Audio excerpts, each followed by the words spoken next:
Hi everyone, my name's Anthony Cummins and I'm about to review for you Age of Samurai. I'm going to go through each episode and let's see how it goes.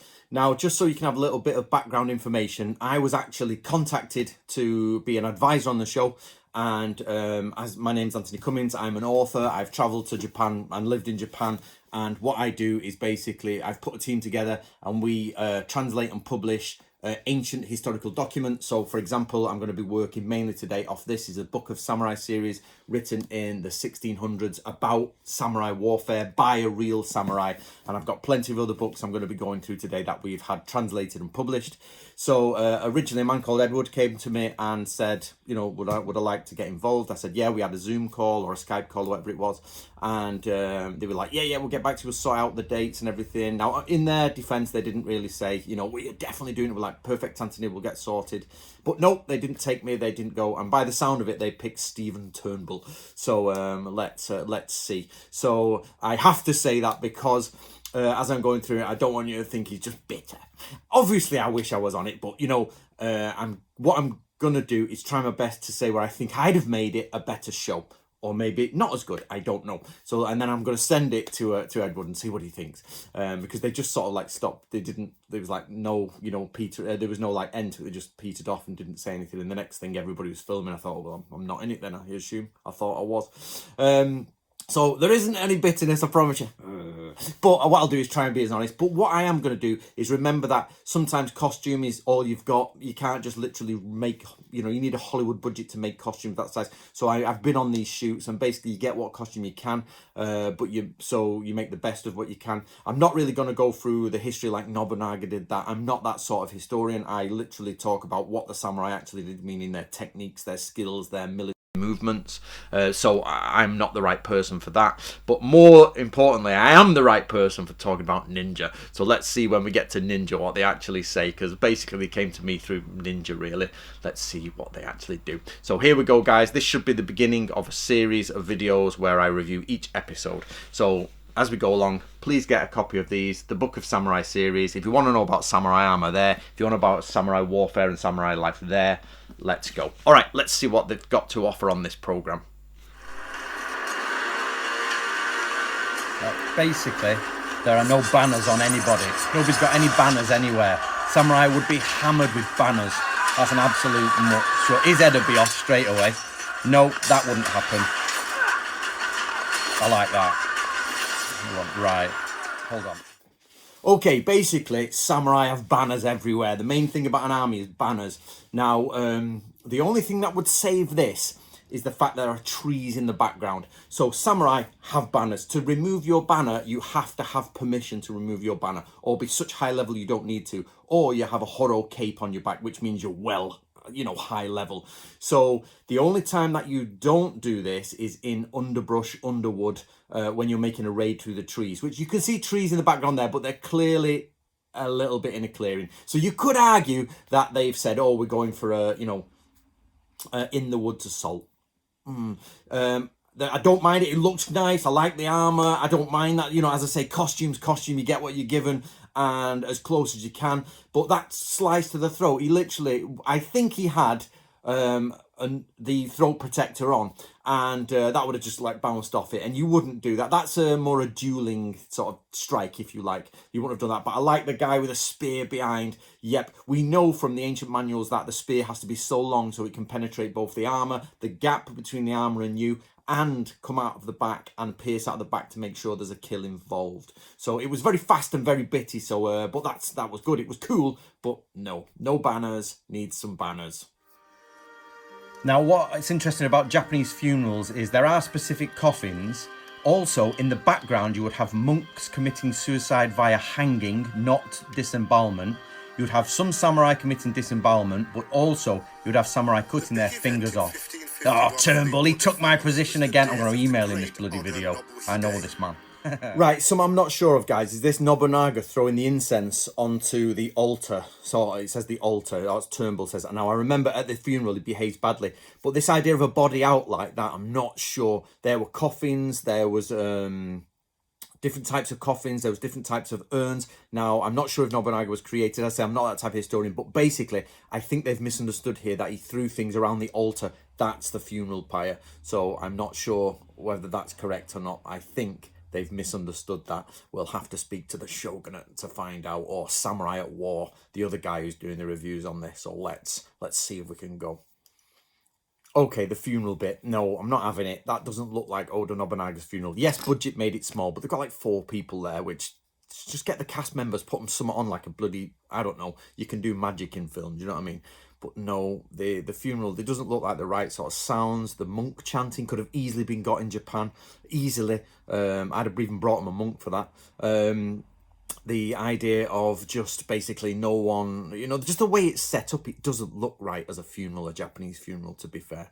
And I don't mean a modern Japanese funeral. It just doesn't look right as Nobunaga's funeral. It doesn't have that feel to it. The chanting, the arrows to get rid of things, this pinging arrow. There's all sorts going on in different ceremonies with Shinto and Buddhism and all that. Like everybody sees Shinto and Buddhism divided now, but actually each temple used to be mixed before the 20th century. So you'd have all sorts going on in the background, like bloody shamans, the lot. It's like, I don't know the answer to it, but I know it's not right, but I'd have found it out for him without a doubt.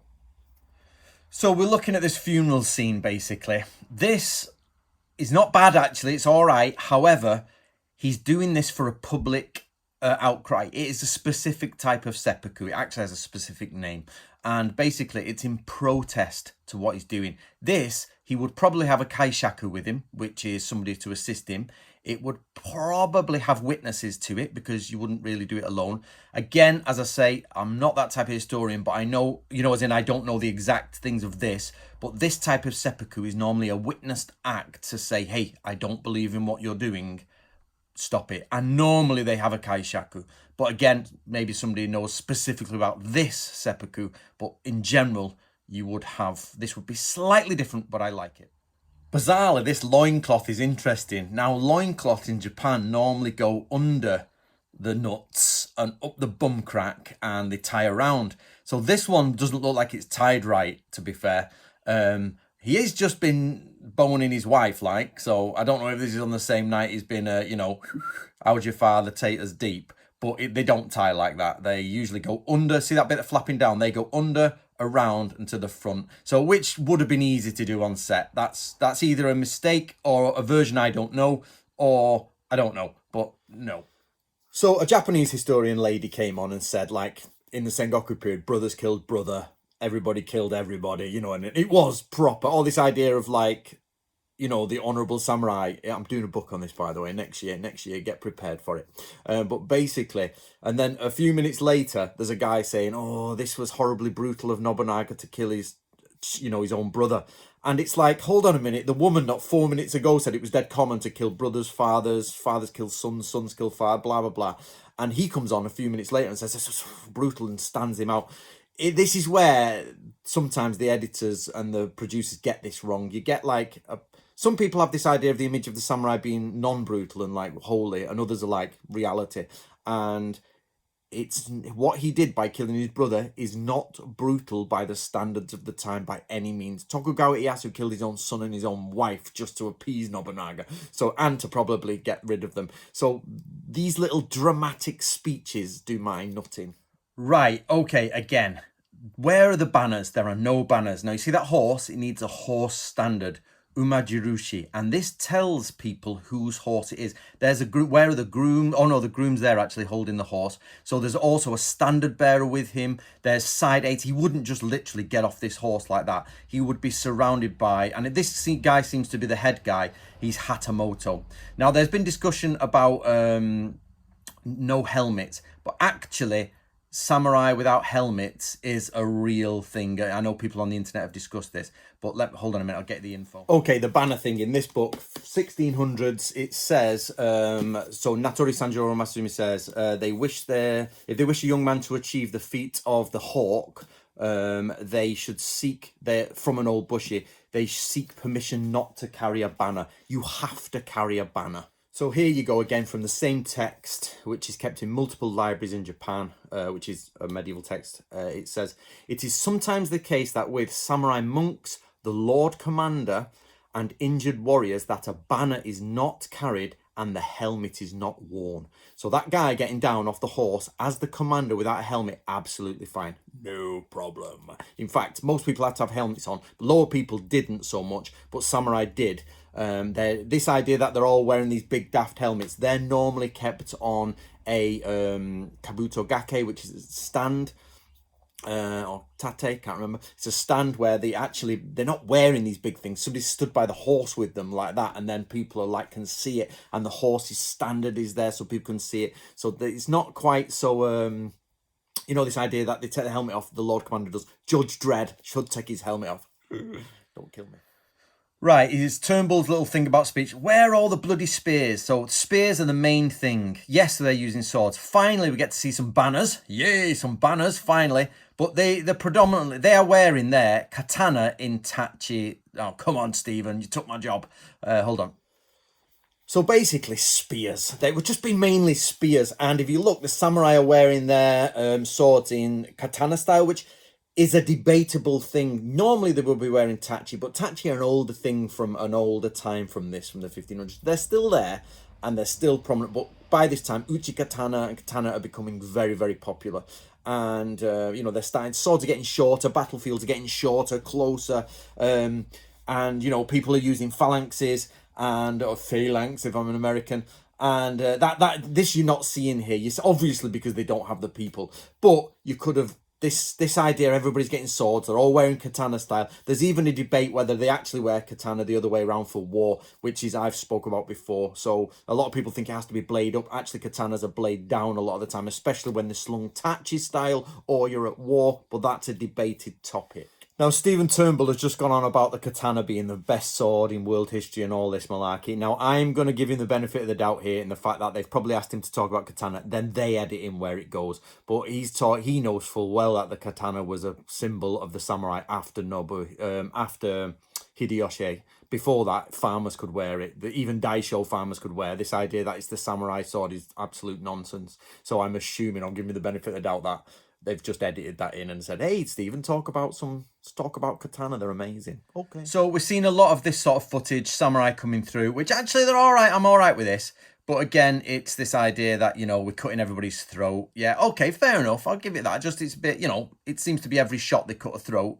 But basically, again, I'm not going to keep going on, but no banners. But one of the missing things from all of this is the decapitated heads. Samurai riding around would be putting their heads on their horse. In fact, there are very strict rules on where you put a head. If you put the head of a higher ranking person, it goes to the back of the saddle. This guy's not even got a samurai saddle on, but again, they're well expensive. But samurai saddles have little rings on, 4 rings for 4 heads, and you have to put them in certain places so that the stirrups do not smash the heads as you're riding them, because you have to present the heads later, and there's not been one head here. The last documentary I did, I basically got them to put heads on horses. I'm not even going to show you that scene. I'm sick of them cutting armour. Why did they cut? What are people? It's like stormtroopers. What do you shoot a storm? Why does he wear armour? Because it just goes through his bloody armour, doesn't it? So I've had to put my glasses on.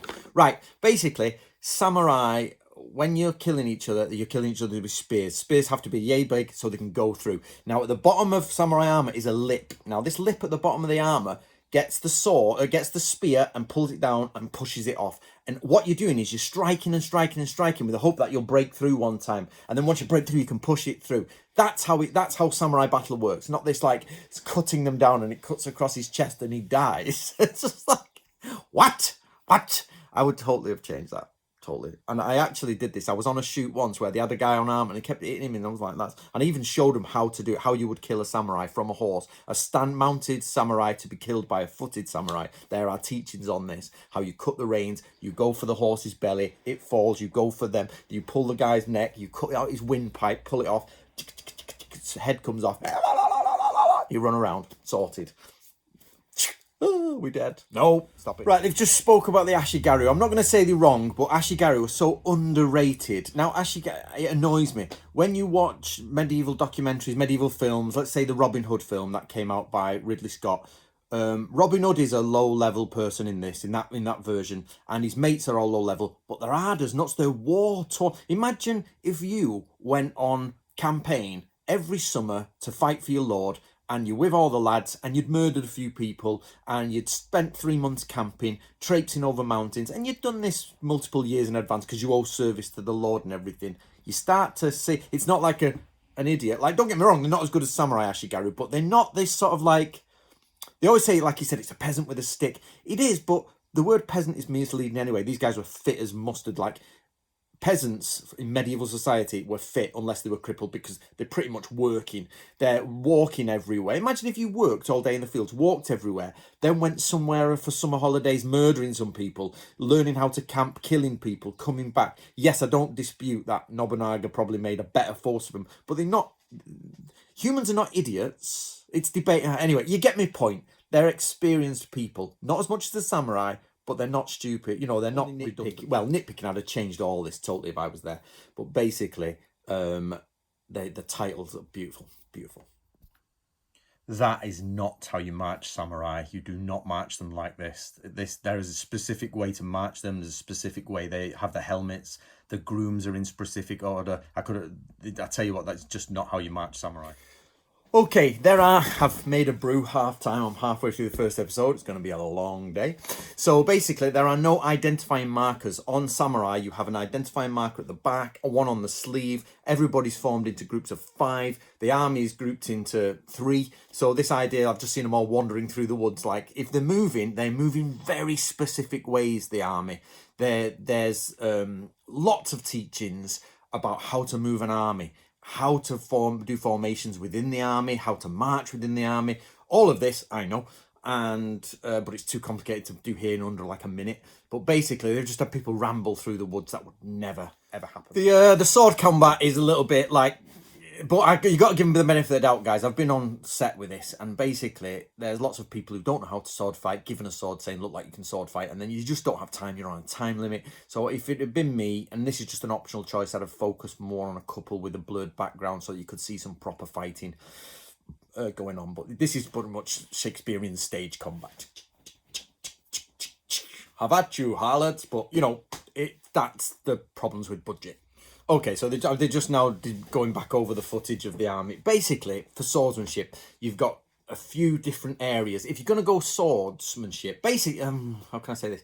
Mainly, it's spears against spear. Then once you're in, you drop your spear and you're going into kumiuchi, which is basically grapple striking. So you're drawing out your short blades and you're knifing people. You're pulling things up and you're stabbing in. The hilt of the sword goes through the eye holes, you know, in Japanese, in samurai. That's what you're doing. You're sort of aiming for upcuts to the wrist, up the thing. People are gripping them from behind and you're knifing them. There's also like this idea of like the armor, you're trying to get under there and knife people up underneath here. That's why we have side protectors. There's lots of sort of more grappling that went on. In here it's very much, oh, and he spins him over, or I do. No, they would be literally hand-to-hand grappling, knife in each hand, going in. People would be jumping on top of them. There'd be, you know, people trying to protect around the side, because powerful samurai had their own retainers. So you don't see samurai as just this army of people wandering. They have their own retainers with many little factions who retain those and they retain them, and even within the clan, people group together. So this idea that they just spread out and all fight each other, not so straight on. I won't go on about that too much because it's, you know, it just should have been done at the time. Right, basically here, Tokugawa Ieyasu, by the way, the actor looks cool as hell. I'm giving him 10 points for that actor.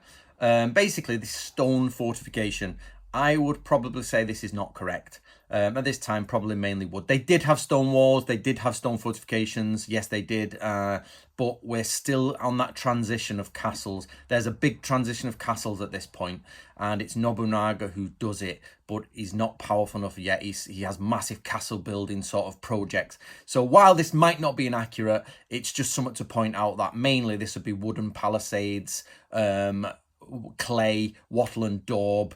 It's the men who defend it. The walls are there, but the men defend it more than the wall, if you know what I mean. This idea of stone came in, surprisingly, at the same time that Westerners from the medieval, like the 1500s, arrived. Then suddenly they're all building out of stone, you know, and shooting volleys of guns. Bit coincidental. This is only a very small thing, but Nobunaga just got a letter to open and he rolls it out like a scroll. Letters come folded, by the way.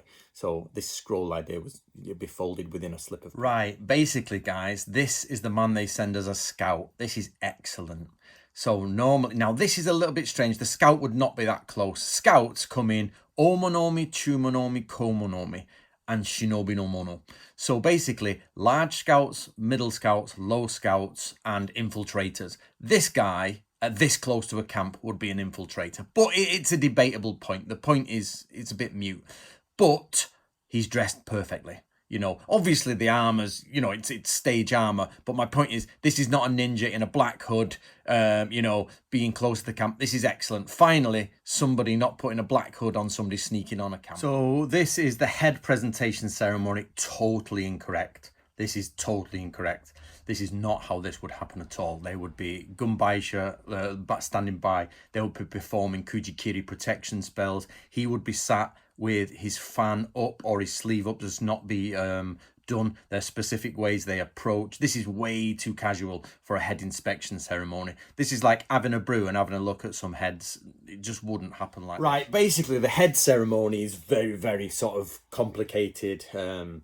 But one thing that all these heads are missing is the tags. The tags go in specific places. It would have been amazing to have them tagging and writing down. There's different types of writing you do on which side you do for what type head. It's presented alongside with either a neck plate from the armor or with a helmet if you can. There's lots of things we could have added there to make that much more. The historian talks about it afterwards, and he's quite bang on about what it's for. But the idea is you take control of you take control of the chi of the area, the spirit of the area, and the idea here is that they've sort of stripped it down away from its esoteric side. As much as people say Nobunaga's not so esoteric, he's not a modern man. He's absolutely still within the world. He tried to have a statue and temple made about himself to become a god at one point. Do you know what I mean? He's still got that stuff around him. So I know this is not Nobunaga, but the point is here is, you know, they're trying to strip it down. This, especially Imagawa here, would be full of the mystery of it. There'd be chanting, there'd be all sorts going on.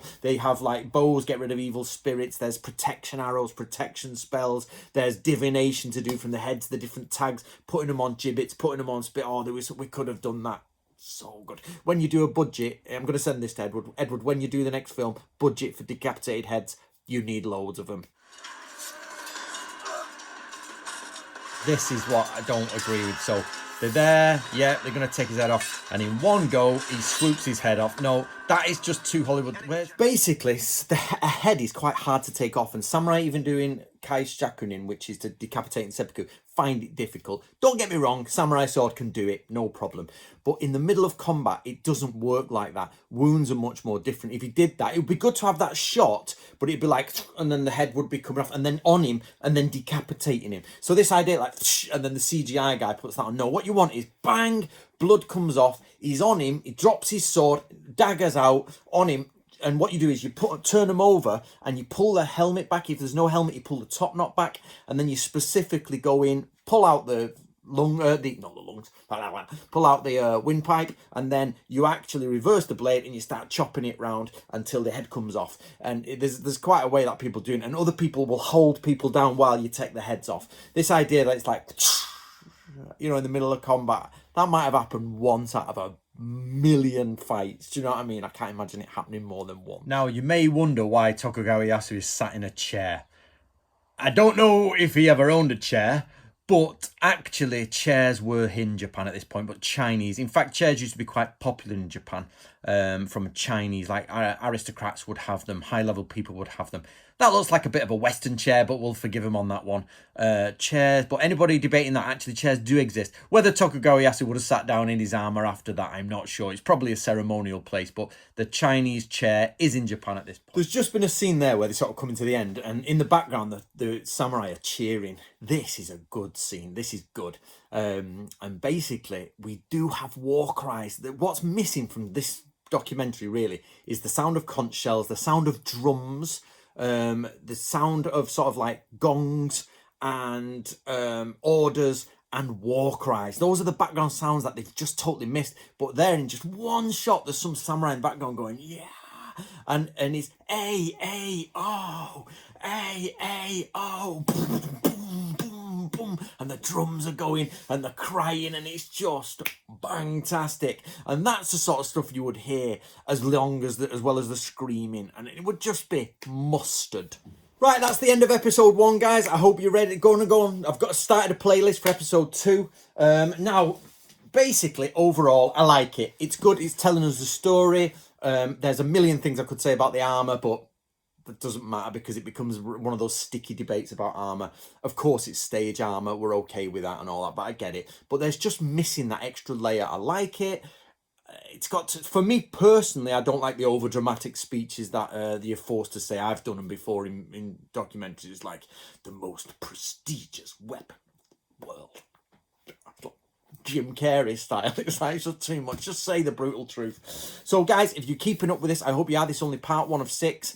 If you love samurai, then these 2 books are what you need. Basically, the Book of Samurai series, you can see it there. This is book 1 and book 2. You can read them independently. They were written by a real war master, tactician, the tactician who actually supported Tokugawa Yorinobu, and his secrets are all in here. They're difficult to read because they're medieval documents, but they're real military war documents that tell the truth about samurai war. There you go. So get yourself a copy of them. I'm going to advertise them at the end of each book. Edward, you should have had me on the show. I told you should have had me on the show. Don't know why you didn't, but never mind. Let's crack on with the next one.